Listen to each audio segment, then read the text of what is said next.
안녕하세요. 오늘 당신과 함께 좀 속 깊은 이야기를 나눠볼까 하는데요. 주제는 바로 감정 노동입니다.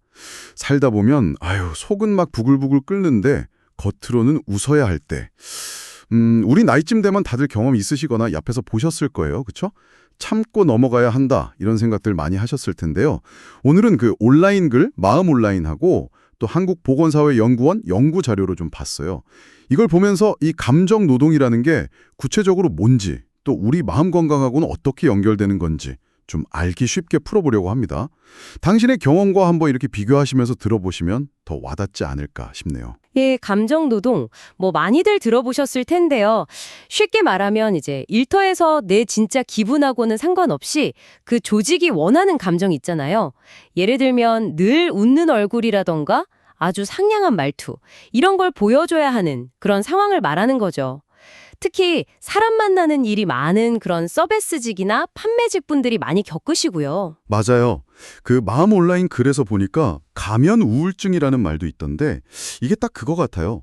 겉은 멀쩡해 보여도 속으로는 힘든 상태.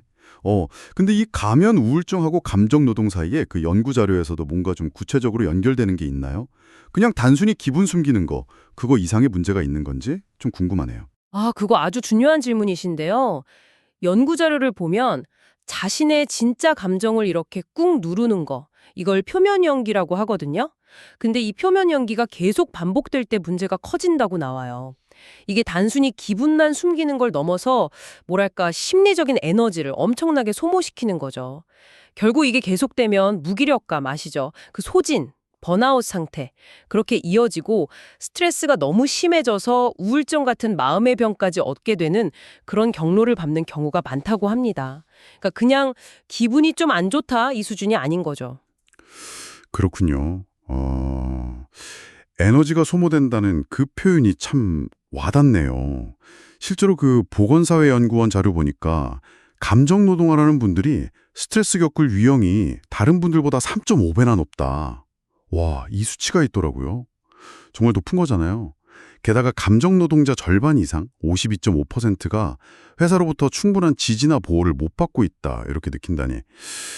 참, 우리 나이쯤 되면 아이고 원래 다 그런 거지 뭐 하고 넘겼던 일들이 사실은 개인을 엄청 힘들게 만드는 그런 구조적인 문제였던 거네요. 네, 맞습니다. 그래서 이게 개인의 노력만으로는 한계가 있어요. 주변의 지원이 꼭 필요합니다. 크게 보면 한 세 가지 방향에서 생각해 볼 수 있을 것 같아요. 첫째는 역시 회사 차원의 노력인데요. 그냥 친절하세요 이럴 게 아니라 문제 상황이 생겼을 때 어떻게 대처할지 구체적인 지침, 예를 들면 까다로운 고객 응대 매뉴얼 같은 거요. 이런 걸 좀 만들어줘야 하고요. 또 잠시라도 좀 편하게 숨 돌릴 수 있는 휴게 공간 확보, 이것도 중요하고요. 그리고 관리자들 역할도 커요. 직원들 상태에 좀 관심을 갖고 관련 교육도 좀 받고 그래야죠. 연구에서도 보면 사업주가 직원 마음 건강에 투자하는 걸 그냥 비용으로만 생각할 게 아니라 생산성 향상과 연결된 중요한 투자다. 이렇게 인식을 바꾸는 게 중요하다고 강조합니다. 아, 투자의 관점으로 봐야 하는군요. 네, 그렇죠. 둘째는 이제 개인 차원에서의 노력인데요. 내 감정이 지금 어떤지 이걸 좀 알아차리고 또 건강하게 표현하는 연습, 그리고 스트레스 관리법을 익히는 게 중요해요. 또 긍정적인 마음가짐, 그러니까 좀 더 낙관적으로 본다거나 희망을 갖는 것, 그리고 어려움을 딛고 다시 일어서는 힘, 그 회복 탄력성이라고 하죠. 이런 걸 키우는 게 도움이 많이 되고요. 필요하다면 전문가 도움을 받는 것도 좋은데 회사에서 지원하는 근로자 지원 프로그램, EAP라고 부르죠. 이런 제도를 활용해 볼 수 있습니다. 아, EAPO. 그건 보통 어떤 건가요? 네, 그건 보통 회사 비용으로 직원들의 업무 스트레스나 개인적인 고민 같은 거 있잖아요.